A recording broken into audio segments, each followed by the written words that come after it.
హే everyone, మా ఆయన వచ్చేసి నువ్వుల కారం ప్రిపేర్ చేయొచ్చు కదా, అప్పుడప్పుడు బాగుంటుంది తింటూ ఉంటే అన్నాడండి. సో నేను వచ్చేసి మిక్సీ పెడతానంటే తనేమో మిక్సీ వద్దు రోట్లో దంచు చాలా బాగుంటుంది టేస్ట్ అన్నాడు. నాకేమో రోట్లో దంచడం చాలా బరువు అయ్యేసి మా అత్తయ్య గలి చెప్తే ఆవిడేమో మీరు ఈ ఏజ్కి దంచలేకుంటే మా ఏజ్కి వచ్చాక ఎలా దంచుతారమ్మా అని 2 ముటిక్కాయలు వేసి ఫైనల్గా అన్నీ ఆమె ప్రిపేర్ చేసుకొని దంచుతుందండి.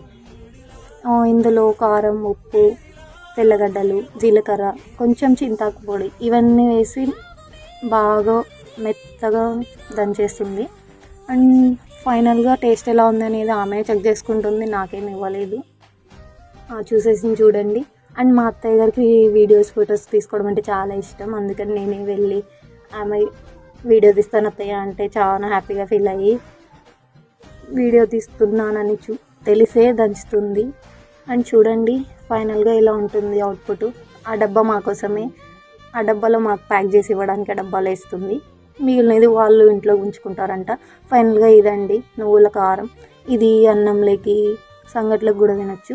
అన్నంలో అయితే కొంచెం వేసుకొని నెయ్యి వేసుకొని తింటే చాలా బాగుంటుందంట.